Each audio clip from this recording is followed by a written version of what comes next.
here from Handmade Kids Art, and we have made it. Today is our last day of our 5-day STEAM challenge, inspired all about the movie Finding Dory. Now, if you've been following along this week, we've explored previously 4 different ways on STEAM challenges and activities that are designed for young ones, but can also be modified for older children as well. Now today, we are bringing Dory home. And this was a fun one because it involves lots of loose parts, and your preschooler can have some creativity with it while exploring the coral reef. Now, even though I said lots of loose parts, you really only need a few items to get started. So I'm just going to go ahead and dive right into, and I'm going to show you exactly what we created first.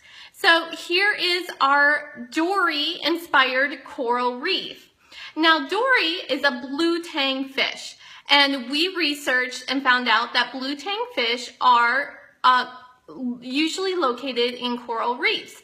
In fact, in the movie, in Finding Nemo and Finding Dory, they locate their home as the Great Barrier Reef in Australia. So that's where Dory has made her home, and that is where Nemo and Marlin live. So we did a little bit of research into what a coral reef is, and I'll share with you. We just went to the nonfiction section of our library, and we got some books here, and I will have the books we actually used written inside the challenge tutorial, and I'll have that link below in the comments so you can click on that and you can see exactly which books we explored. But this was great that we learned a lot of fun facts about the coral reef, about how many different types of species actually live in a coral reef. So it was very exciting work. Then we used what we learned to actually create a coral reef for Dory. Now what we did is we actually recycled our Dory printable from yesterday. So you can check back in challenge 4, but we used the same Dory, and this time I just simply taped her onto a toothpick, and so she can stick right into the Play-Doh. Now this is not a permanent art piece. We are using Play-Doh here. If you did want to make it more permanent, you could use air dry clay, but we just used Play-Doh because we were having creative play with it as well.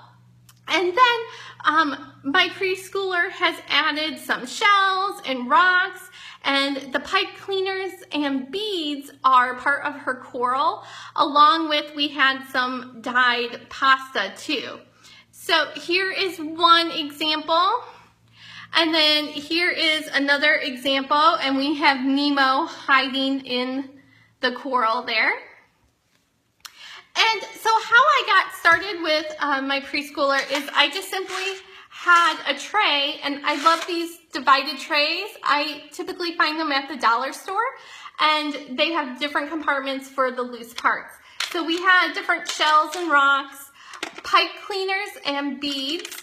And I had scissors here because we're always working on fine motor skills and cutting skills. So I had my children cut the pipe cleaners because we didn't want them real tall. And then we actually even practiced more fine motor skills by threading the beads onto the pipe cleaner. You also can make a math connection by creating patterns. And you can see this one does have an ABC pattern. And then we had some jewels here, and I also had some dyed pasta. Now, you certainly don't have to have all of those to make your own coral reef. You can use just whatever you have. And then we just had fun and played with it, experimenting, exploring how we can make different types of coral, how we can move the fish around. You can even add in your own fish. Just I don't know if you remember, but back earlier in the week, we had made some fish out of foam foam sheet paper. So you could use those fish, put them on toothpicks, and then you can have some fun creative play with your coral. So Dory has made it. We have found Dory all throughout our 5 challenges. We've been helping Dory explore and find her way home. And here she is. She made it back to the coral reef. Well, I really appreciate you following along. I love all the feedback and emails that you have sent saying how these activities have inspired you. I would love to see photographs. If you have any that you can share, go ahead, put them in the comments, or feel free to email me. Also, be sure you get up on or sign up on our email list so you can be notified of our next 5-day STEAM challenge. I'll be doing another one in July, so you will have to stay tuned and find out when I announce our next theme. So once again, thank you so much for joining our 5-day STEAM challenge, all about finding Dory. I hope you had fun, because I know we had lots of ocean fun around here. Thanks for watching.